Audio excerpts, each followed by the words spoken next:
कला और साहित्य इसका कोई धर्म नहीं होता। कलम को कोई रोक नहीं सकता, ना ही मजहबी दीवारों के बीच चुनवा सकता है। ऐसा ही कुछ पैगाम देकर गंगा जमुनी तहज़ीब को पेश किया है कानपुर की मुस्लिम महिला अध्यापिका और साहित्यकार डॉक्टर माहितलत सिद्दीकी ने। साहित्यकार होने के साथ साथ हिंदू मुस्लिम एकता और गंगा जमुनी तहज़ीब के लिए भी काम किया। उन्हें देश और विदेश में कई अवार्ड मिले हैं। आइए जानते हैं कि मुस्लिम महिला प्रोफेसर ने कैसे 5 साल पहले रामकथा का उर्दू में अनुवाद किया था और अब सबके राम पुस्तक लिखकर पूरी दुनिया में श्री राम के आदेशों को बताने के लिए काम कर रही हैं। डॉक्टर माहितलत सिद्दीकी कानपुर में एक गर्ल्स कॉलेज में अध्यापिका हैं।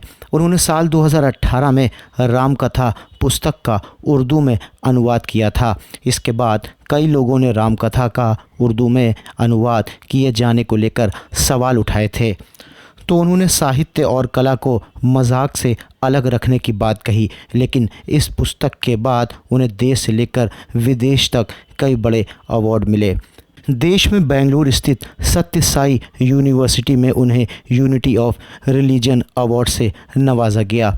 इसके अलावा उन्हें 2 दिसंबर को इसी साल दुबई में गंगा जमुनी तहज़ीब को साहित्य और सारी दुनिया में प्रसारित करने के लिए सम्मानित किया गया।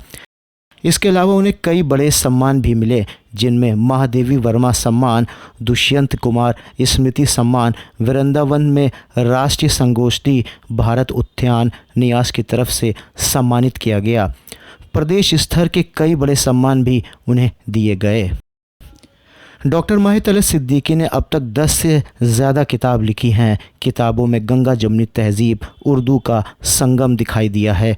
उनकी नई किताब सबके राम जल्द ही विमोचित की जाएगी।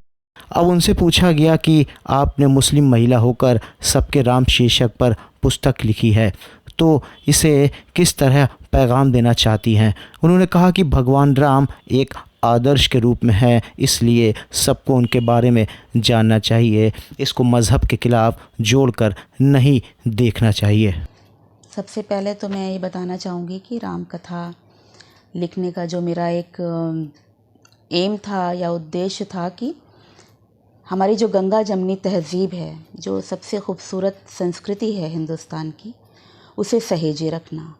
और मैं विद्यार्थी जीवन से गोस्वामी तुलसीदास जी की एक तरह से बहुत सेविका या भक्त रही हूँ, तो मुझे वो पढ़ते हुए चौपाइयाँ या उनका रामचरितमानस पढ़ते हुए प्रेरणा मिलती जा रही थी। और मुझे ऐसा लग रहा था कि आगे मैं कोई ना कोई ऐसा कार्य ज़रूर करूँगी जो समाज हित में होगा, जो आपसी सौहार्द के लिए काम आएगा।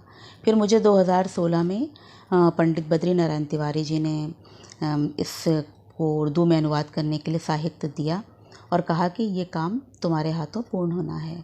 तो मैं बहुत श्रद्धा के साथ वो पूरे साहित्य को उठा कर लाई और मैंने 2016 में ये अनुवाद शुरू किया। चूँकि अनुवाद एक बहुत जटिल प्रक्रिया, क्योंकि आपको, और जब आप किसी धार्मिक पुस्तक का अनुवाद कर रहे होते हो तो आपको शब्दों का चयन करने में और उसके अर्थ ना बदलें, उसकी गरिमा ना बदले और किसी संप्रदाय विशेष को उससे कोई ठेस ना पहुँचे, आहत ना हो, तो उसको फोकस करके ध्यान रख के करना होता है। इसलिए मुझे 3-3.5 साल का वक्त इसमें लग गया।